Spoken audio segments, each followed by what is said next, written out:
Bossotine, bonjour. Alors, pour cette nouvelle vidéo, je vous ai dit la dernière fois que l'on ne conjuguait pas les verbes en yai. Mais aujourd'hui, nous allons voir dans quelles circonstances le verbe change. Ok. Donc, nous allons voir que le verbe a plusieurs variantes, hein.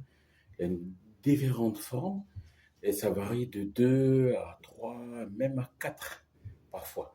Ok. Donc, aujourd'hui, on va faire un cours sur justement les différentes formes. C'est un peu compliqué, mais je vais essayer de vous l'expliquer, faire plus simple, hein, mais c'est très difficile parce que il faut vraiment parler le yai pour comprendre justement les ambiguïtés. Donc, on commence. Voilà. Dans cette vidéo, on ne va pas me voir parce qu'il faut que j'arrive à l'expliquer. Donc voilà.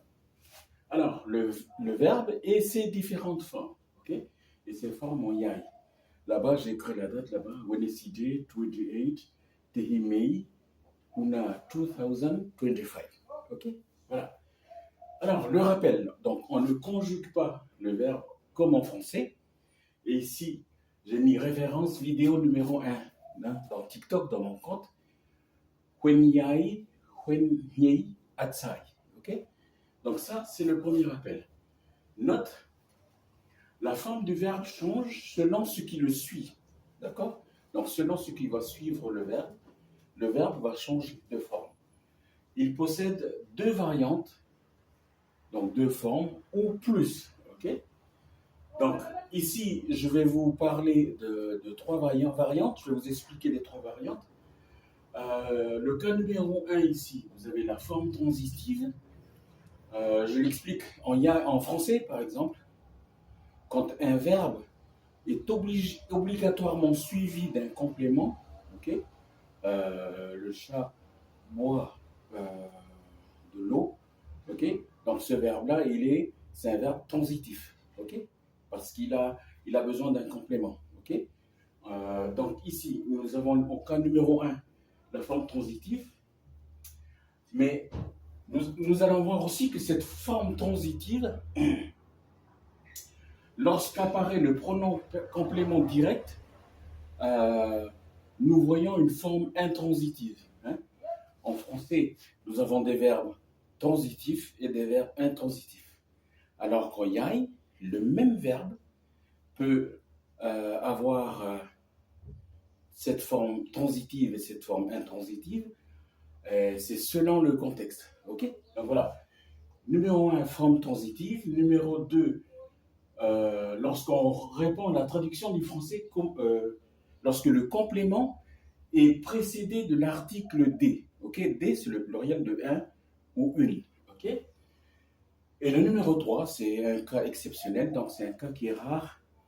Et pour me permettre de vous expliquer le plus simplement possible, j'ai choisi de travailler avec le verbe chercher.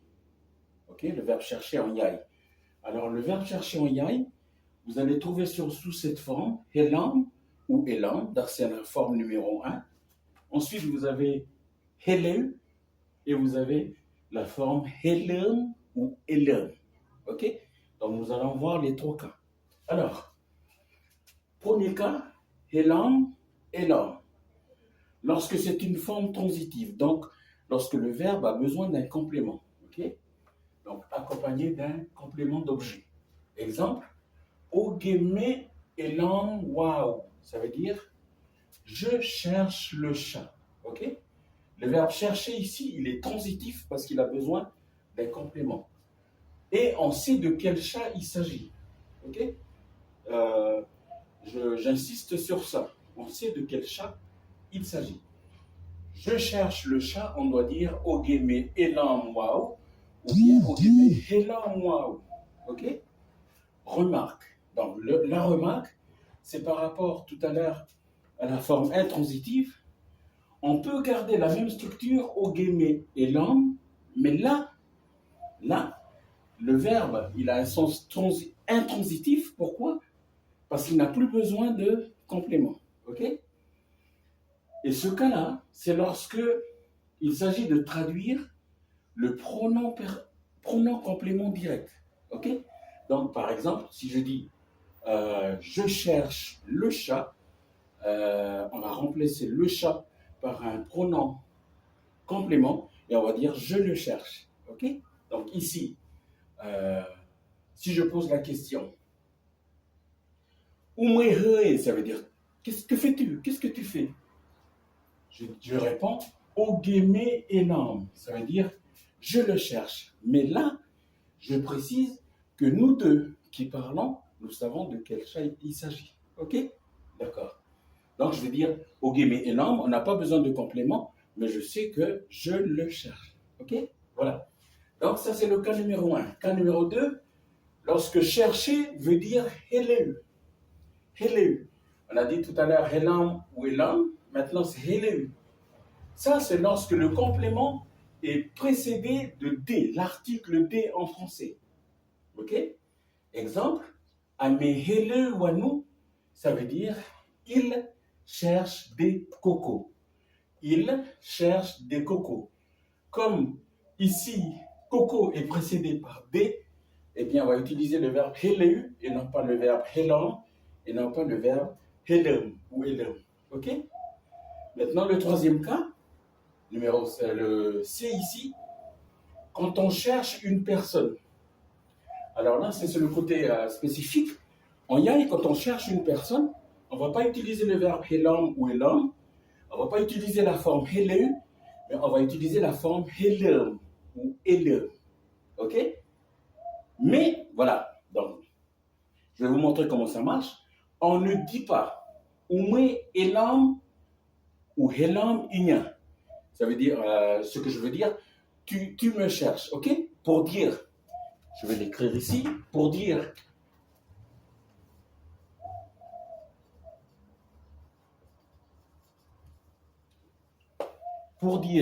tu me cherches, je ne dois pas dire Oume Elam Inya, je ne dois pas dire Oume Heleu Inya, ok? Donc les deux premiers cas, mais je dois dire Oume Elam Nya. Ici, le vrai yai, c'est ou, mais et l'emnia. Ok? Au fil du temps, la langue a évolué. Et maintenant, on peut dire aussi la prononciation umwe, ok? Qui s'écrit de cette façon. U-M-W-E. Umwe, ok? Donc on va dire umwe helem nya. C'est bon? Donc les trois formes du verbe chercher en yai, soit c'est Helam ou Elam, soit c'est Heleu, soit c'est Helem, soit c'est Elam. Mais Helam, c'est pareil que Elam. Heleu, bon, il est tout seul. Et Helem, c'est pareil que Elam. Voilà, pour expliquer un petit peu les variantes du verbe. Nous allons voir pour certains verbes, par exemple pour le verbe itch, qui veut dire boire, il n'a que deux variantes. Soit on dit itch, soit on dit idjem. Mais ça, ce sera pour la prochaine fois. La prochaine fois, on ne parlera pas des différentes formes de verbes, parce que j'ai un plan pour la prochaine fois. Mais on verra une autre prochaine fois pour justement. Mais je vous donnerai une liste, ok? Dans les prochains cours, je vous donnerai une liste des verbes et leurs variantes. D'accord? Voilà. Oleti.